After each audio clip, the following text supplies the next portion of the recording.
ప్రతి ఒక్కరు ప్రతి అన్నకు మీ రాజశేఖర రెడ్డి బిడ్డ మీ వైఎస్ షర్మిలారెడ్డి శిరస్సు వచ్చి చేతులు జోడించి మనస్ఫూర్తిగా నమస్కరించుకుంటుంది.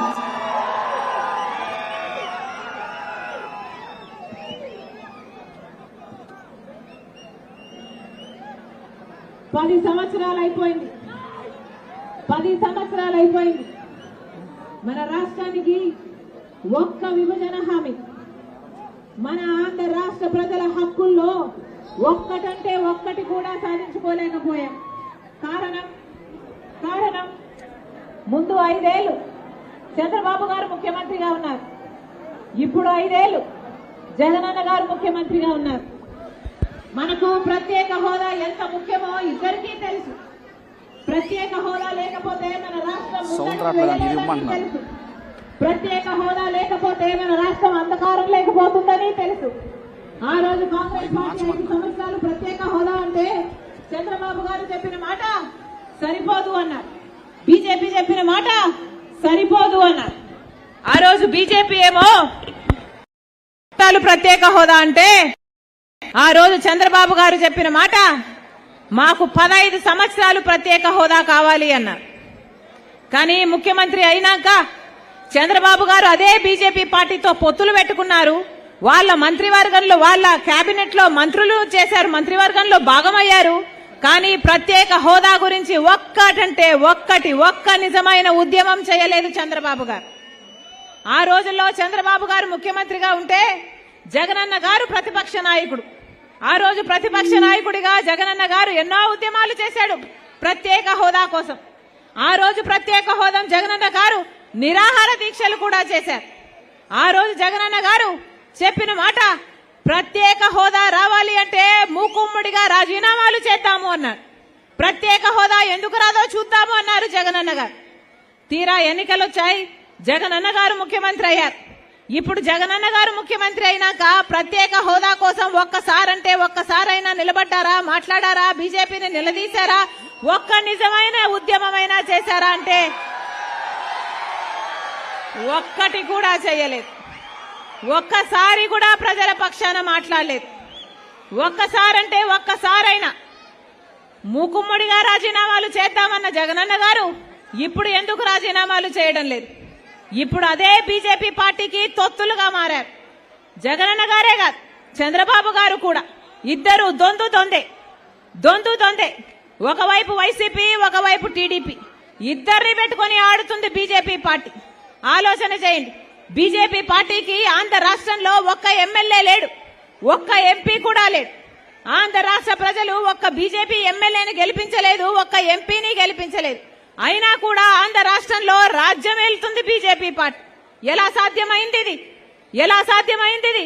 ఎందుకంటే ఒకవైపు చంద్రబాబు గారు, ఇంకోవైపు జగన్మోహన్ రెడ్డి గారు ఇద్దరు బీజేపీ పార్టీకి గులాంగిరి చేస్తున్నారు. కాబట్టి 10 సంవత్సరాలుగా గులాంగిరి చేశారే, 10 సంవత్సరాలుగా బీజేపీ పార్టీకి తొత్తులయ్యారే.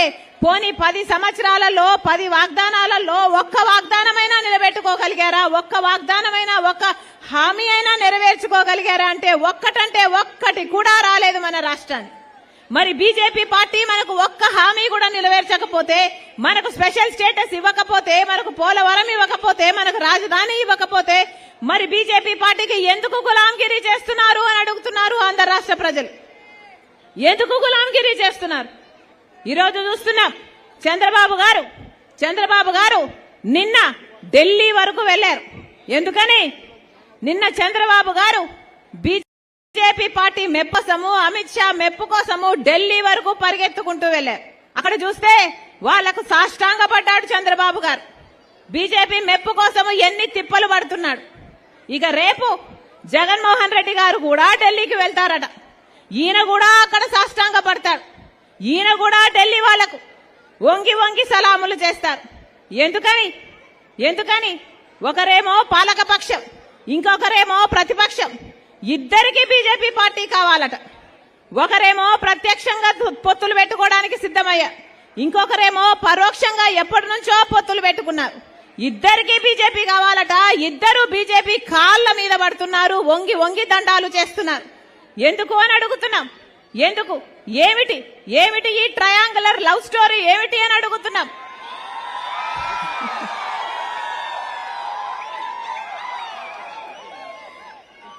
పోనీ బీజేపీ పార్టీ మనకేదైనా చేసింది? బీజేపీ పార్టీ 10 సంవత్సరాలుగా అధికారంలో ఉంది. మనకు ఒకటి కాకపోతే ఒకటన్నా వాగ్దానాలు నిలబెట్టుకున్నారు. సరే, ప్రత్యేక హోదా కాకపోతే పోలవరం ఇచ్చారు, పోలవరం కాకపోతే రాజధాని ఇచ్చారు, రాజధాని కాకపోతే ఇంకొకటి చేశారు. అంటే ఒక్కటి కూడా నిలబెట్టుకోలేదే. మరి ఒక్క మాట నిలబెట్టుకోలేదు. మనకు విశాఖ జోన్కి రైల్వే జోన్ ఇస్తామన్నారు, కడపలో స్టీల్ ఫ్యాక్టరీ చేస్తామన్నారు. ఎన్నెన్ని మాటలు చెప్పారు. ఒక్కటంటే ఒక్క మాట కూడా నిలబెట్టుకోకపోయినా కూడా ఇటు వైసీపీ అటు టీడీపీ, ఒక చేత్తోనేమో జగన్మోహన్ రెడ్డి, ఇంకో చేత్తోనేమో చంద్రబాబు గారు, ఇద్దరితో డాన్సులు చేస్తుంది బీజేపీ పార్టీ. ఇద్దరు డ్యూట్లు పాడుతున్నారు బీజేపీ పార్టీతో. ఇది ఎక్కడి విచిత్రము అని అడుగుతున్నాం. ఒక్కటంటే ఒక్క వాగ్దానం నిలబెట్టుకోలేదు. ఈరోజు ప్రజలు గమనిస్తున్నారు. ఈరోజు ఆంధ్ర రాష్ట్ర ప్రజలు గమనిస్తున్నారు. అసలు ఆంధ్ర రాష్ట్రంలో అటు పాలక పక్షానికైనా అటు ప్రతిపక్షానికైనా ఇంకా సిగ్గు అభిమానము ఏమైనా మిగులున్నాయా? ఎందుకీ బానిసత్వం అని అడుగుతున్నాం. ఎందుకీ బానిసత్వం అని అడుగుతున్నాం. మనకు బీజేపీ ఒక్కటి కూడా చేయకపోయినా కూడా వాళ్ళ కాళ్ల మీద పడాల్సిన అవసరం ఏముంది? మన పాలక పక్షానికైనా మన ప్రతిపక్షానికైనా మన కర్మ కాకపోతే ఏమిటి ఈ విచిత్రం అని అడుగుతున్నాం. ఆలోచన చేయండి. నిన్న అసెంబ్లీలో నిలబడి అసెంబ్లీ సాక్షిగా పాలక పక్షం చెప్తున్న అబద్దాలు. బీజేపీ పార్టీ అంట మనకు ప్రత్యేక హోదాతో పాటు అన్ని విభజన హామీ విభజన సమస్యలు మొత్తము పరిష్కరించేశారట. ఇక విభజన హామీలు అన్ని పరిష్కరించుకోగలిగాము, మా సత్సంబంధాల వల్ల పరిష్కరించుకోగలిగాము, ఈ సంబంధం ఇలాగే కొనసాగుతుంది, ఇక కొట్లాడడానికి ఏముంది అని చెప్పకనే చెప్తున్నారు. అంటే అసెంబ్లీ సాక్షిగానే ఈ మాటలు మాట్లాడుతున్నారు. అంటే ఇక వీళ్ళని ఏమనాలి? అంటే మనకు రావాల్సినవన్నీ మనకు వచ్చేసినాయా? మనకు పోలవరం వచ్చేసిందా? మనకు స్పెషల్ స్టేటస్ వచ్చేసిందా? ఏమొచ్చిందని, ఏమి సాధించుకున్నారని బీజేపీకి అంత పొగడాల్సిన అవసరం ఏముంది అని అడుగుతున్నాం. జగనన్న గారు ముఖ్యమంత్రి స్థాయిలో ఉన్నారు. జగనన్న గారు ముఖ్యమంత్రి స్థాయిలో ఉండి కూడా ఎంత చెయ్యగలిగుండి కూడా ఏం సాధ్యమైంది? ఏం సాధించగలిగారు? జగనన్న గారిని వాళ్ళ అభిమానులు పొగుడుతున్నారు కదా, పులి సింహము అని పొగుడుతారే. మరి ఏమైంది? ఎవరికి పులి, ఎవరికి సింహం? సాక్షి పేపర్కి పులా, సోషల్ మీడియాకి సింహమా? ఏం ఉద్ధరించారు? ఏది? ఒక్కసారి విప్పండి మీ పంజా బీజేపీ మీద, ఒక్కసారి గర్జించండి బీజేపీ మీద మీకు దమ్ముంటే. ఒక్కటంటే ఒక్క వాగ్దానం నిలబెట్టుకోలేదే. అయినా కూడా ఒక్క ఉద్యమమైనా మీరు చేయకపోతే మీరు ఆంధ్ర రాష్ట్ర ప్రజలకు ద్రోహులుగా మిగిలిపోరా? చరిత్ర మిమ్మల్ని క్షమిస్తుందా? అసెంబ్లీలో నిలబడి ఈ మాటలు మాట్లాడుతున్నారే, ఏం చేతనైంది మీకు? కేవలం బెదిరింపులు, కేవలం బూతులు తిడుతూ సొంత ఆడబిడ్డల్ని బజారుకి ఇడుస్తున్నారు, వ్యక్తిగతంగా దూషణలు చేస్తున్నారు. ఇదే చేతనైంది కదా మీకు పోలవరం సాధించడం చేతనైందా? మీకు స్పెషల్ స్టేటస్ సాధించడం చేతనైందా? మీకు రాజధాని సాధించడం చేతనైందా? మీకు పరిపాలన చేతనైందా? ఇది పాలన అంటారా? దిక్కుమాలిన పాలన అంటారా? ఇంకో వైపేమో చంద్రబాబు గారు అసెంబ్లీ సాక్షిగా పాలక పక్షం బీజేపీతో ఉన్న సంబంధాల వల్ల విభజన హామీలు మొత్తం అన్ని సాధించుకోగలిగాము, సమస్యలన్నీ పరిష్కరించుకోగలిగాము అని నిస్సిగ్గుగా అబద్దాలు చెప్తుంటే టీడీపీ పార్టీ ఒక్క మాట అయినా మాట్లాడిందా? తెలుగుదేశం పార్టీ గురించి చూస్తున్నాం. చంద్రబాబు గారిని వాళ్ళు పిలిచారట, ఢిల్లీ వాళ్ళు పిలిచారట, ఈయన పరిగెత్తుకుంటూ పోయాడట. ఇది విచిత్రంగా లేదా? పోనీ పరిగెత్తుకుంటూ పోతే పోయాడు, పొత్తు పెట్టుకుంటే పెట్టుకున్నాడు. అయ్యా మాకు స్పెషల్ స్టేటస్ ఇస్తేనే మేము పొత్తు పెట్టుకుంటామని ఒక్క కండిషన్ అయినా పెట్టుకోలేకపోయాడా? అది లేదు. ఎందుకంటే ఆయనకు చిత్తశుద్ధి లేదు కాబట్టి. వాళ్ళు పిలిచారట, ఈయన పోయారట. పిలిస్తే పోవడానికి, ఆపుతే ఆగమనడానికి ఈయన ఆంధ్ర రాష్ట్ర ప్రజలకు ప్రతిపక్ష నాయకుడా లేకపోతే బీజేపీ కార్యకర్తనా? ఒక్కరికన్నా ఇంగితం ఉందా? ఆంధ్ర రాష్ట్ర ప్రజలకు ప్రత్యేక హోదా అన్నది ఎంత ముఖ్యమో ఒక్కరికంటే ఒక్కరికైనా ఆంధ్ర రాష్ట్ర ప్రజల గురించి ఆలోచన ఉందా? ఒక్కరికి కూడా లేదు. అందుకే చెప్తున్నాం ఈరోజు ఆంధ్ర రాష్ట్ర ప్రజలందరూ కళ్ళు తెరవాల్సిన అవసరం ఉంది. మనకు ప్రత్యేక హోదా సంజీవిని లాంటిది. ప్రత్యేక హోదా వస్తే పెద్ద పెద్ద పరిశ్రమలు వస్తే మన బిడ్డలకు ఉద్యోగాలు వస్తాయి. ఈ రోజు ఆంధ్ర రాష్ట్రంలో ఎలా ఉంది పరిస్థితి? కనీసం బిడ్డలకు ఉద్యోగాలు వచ్చే పరిస్థితి అయినా ఉందా? ఒకప్పుడు రాజశేఖర రెడ్డి గారి హయాంలో ఎలా ఉండే? రాజశేఖర రెడ్డి గారి హయాంలో ఫీజు రీయింబర్స్మెంట్ ఉండే. ఆ రోజు రాజశేఖర రెడ్డి గారు చెప్పిన మాట, మీరు ఏది కావాలంటే అది చదువుకోండి, మీరు డాక్టర్ అవుతారా, మీరు ఇంజనీర్ అవుతారా, మీరు ఎంబీఏ చేస్తారా, మీరు ఎంసీఏ చేస్తారా, మీరు ఏది కావాలంటే అది చదువుకోండి, ప్రభుత్వమే ఉచితంగా చదివిస్తుంది అని రాజశేఖర రెడ్డి గారు భరోసా ఇచ్చారు. ఆ రోజుల్లో ఎంతమంది బిడ్డలు ఎంబీఏలు ఎంసీఏలు ఉచితంగానే చదువుకున్నారు, డాక్టర్లు ఇంజనీర్లు అయ్యారు, ఈరోజు లక్షణంగా ఉద్యోగాలు చేసుకుంటున్నారు. ఇప్పుడు ఫీజు రీయింబర్స్మెంట్ లేదు. తల్లిదండ్రులే కూలీ నాలి చేసో అప్పు సొప్పో చేసో బిడ్డలను చదివించుకోవాలి. చదివించుకున్నాక పోని వాళ్ళకు ఉద్యోగాలు వస్తున్నాయంటే అది లేదు. ఈ రోజు మన రాష్ట్రంలో 19 లక్షల మంది బిడ్డలకు ఉద్యోగాలు లేక చిన్న చిన్న ఉద్యోగాలు 10,000 రూపాయలకు 12,000 రూపాయలకు ఉద్యోగాలు చేసుకుంటున్నారంటే అది అవమానంగా లేదా? ఆ రోజు జగనన్న చెప్పిన మాట ఏమిటి? ఆ రోజు జగనన్న గారు చంద్రబాబు గారు ముఖ్యమంత్రిగా ఉండి 7,000 ఉద్యోగాలు డిఎస్సి ఉద్యోగాలు వేస్తే ఆ రోజు మీకు సిగ్గు లేదా? 7,000 ఉద్యోగాలు వేస్తున్నారు, 25,000 ఉద్యోగాలు ఖాళీగా ఉంటే అని ఆ రోజు ఎద్దేవా చేశాడు ఇదే జగనన్న గారు. ఆ రోజు జగనన్న గారు చెప్పిన మాట, 25,000 ఉద్యోగాలతో మెగా డిఎస్సి వేస్తాను నేను ముఖ్యమంత్రి అయ్యాక అని చెప్పాడు జగనన్న గారు. మరి ఏమైంది? మెగా డిఎస్సి వచ్చిందా? ఈరోజు 30,000 ఉద్యోగాలు ఖాళీగా ఉన్నాయి. లక్షల మంది బిడ్డలు డిఎస్సి కోసం ప్రిపేర్ అయి ఉన్నారు, సంవత్సరాల నుంచి ప్రిపేర్ అయి ఉన్నారు. ఇప్పుడు కేవలం ఎన్నికలు వచ్చాయి కాబట్టి మెగా డిఎస్సి లేదట, ఒక దగా డిఎస్సి. కేవలం 6,000 ఉద్యోగాలతో ఒక దగా డిఎస్సి ఇప్పుడు ప్రవేశపెట్టారు. అంటే డిఎస్సి ఉద్యోగాలు నోటిఫికేషన్ ఇచ్చి వాళ్ళకు ఉద్యోగాలు రావడానికి 6 నెలలు పడుతుంది. మరి ఇప్పుడు ఎన్నికలు ఉన్నాయని తెలిసి ఇప్పుడు ఇచ్చారంటే వీళ్ళకు ఉద్యోగాలు చేయాలన్న భర్తీ చేయాలని చిత్తశుద్ధి ఉందనుకోవాలా, లేకపోతే ఎన్నికల కోసం చేసే ఎన్నికల స్టంట్ అనుకోవాలా? అందుకే చెప్తున్నాం, నిరుద్యోగుల కోసం కాంగ్రెస్ పార్టీ పోరాటం చేస్తుంది. నిరుద్యోగుల కోసం, మన యువత కోసం కాంగ్రెస్ పార్టీ నిలబడుతుంది. ఏదైతే ఈ డిఎస్సి విషయంలో బిడ్డలకు అన్యాయం చేస్తున్నారు, మెగా డిఎస్సి అని చెప్పి కేవలం 6,000 ఉద్యోగాలు మాత్రమే ప్రభుత్వం భర్తీ చేస్తుందో దీనికి వ్యతిరేకంగా Congress party, youth Congress, NSUI వీళ్ళందరూ కలిసి ప్రతిరోజు ఇప్పటి నుంచి ధర్నాలు చేస్తారు. మంత్రుల ఇళ్లలు, ఎమ్మెల్యేల ఇళ్లని ముట్టడి చేస్తాం. ఆఖరికి నేను కూడా సెక్రటేరియట్ ముట్టడిలో పాల్గొంటానని, నిరుద్యోగుల పక్షాన్ని కాంగ్రెస్ పార్టీ నిలబడుతుందని, కాంగ్రెస్ పార్టీ అధికారంలోకి వచ్చిన వెంటనే మొట్టమొదటి సంతకం నిరుద్యోగుల ఉద్యోగాల కోసమే పెడతామని రాజశేఖర రెడ్డి బిడ్డ మీకు మాటిస్తుంది. రాజశేఖర రెడ్డి ఆశయాలను వీళ్ళు నిలబెడుతున్నారా? ఒక్క రకంగా అంటే ఒక్క వర్గానికైనా మేలు చేశారా? పోనీ రైతులనే చూసుకుందాం. రాజశేఖర రెడ్డి గారి హయాంలో ఎలా ఉండే వ్యవసాయం? రాజశేఖర రెడ్డి గారి హయాంలో వ్యవసాయము పండుగ. రాజశేఖర రెడ్డి గారు ఇదే జిల్లాలను ఎంతగా ప్రేమించాడు.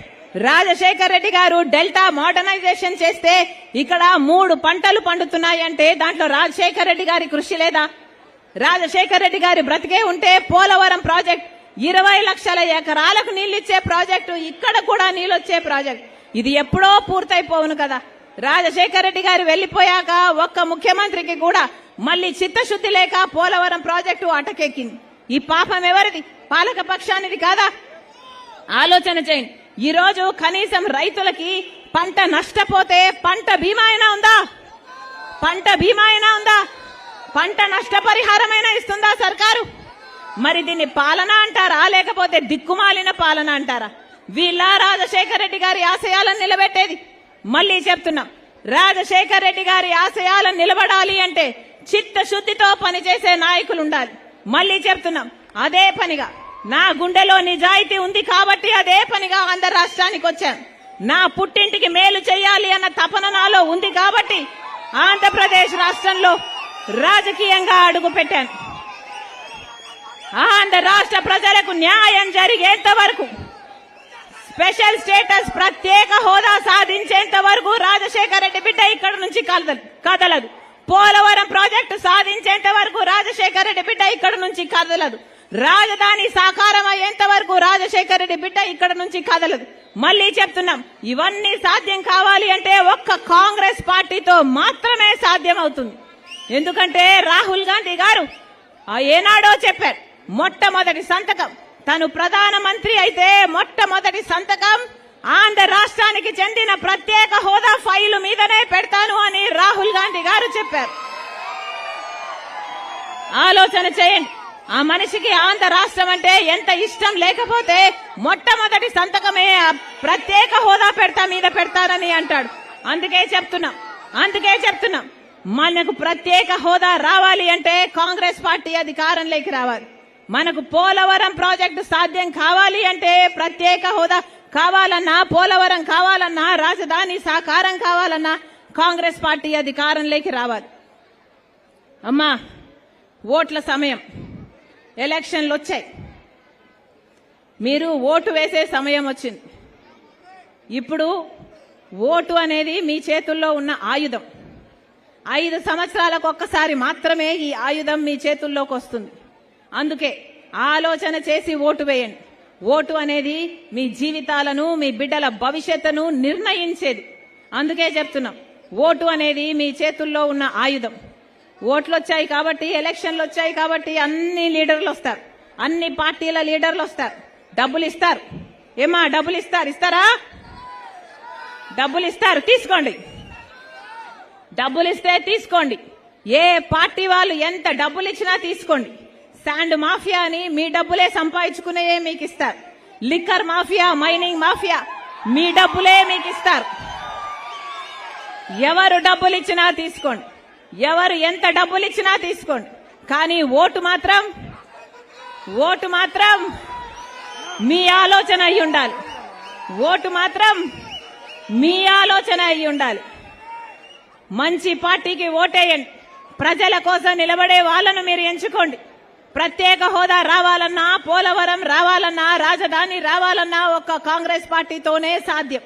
మీరు తెలుగుదేశం పార్టీకి అవకాశం ఇచ్చి చూశారు, వైసీపీ పార్టీ జగన్మోహన్ రెడ్డి గారికి అవకాశం ఇచ్చి చూశారు. ఏ ఒక్కరు ప్రత్యేక హోదా కోసం పోరాటాలు చేయలేదు. ఏ ఒక్కరు ప్రత్యేక హోదా కోసమైనా, పోలవరం కోసమైనా, రాజధాని కోసమైనా 10 ఏళ్లుగా ఒక్కరంటే ఒక్కరు నిజమైన ఉద్యమం చేసింది లేదు. మరి ఇది దగా కాకపోతే దీన్ని ఏమంటారు?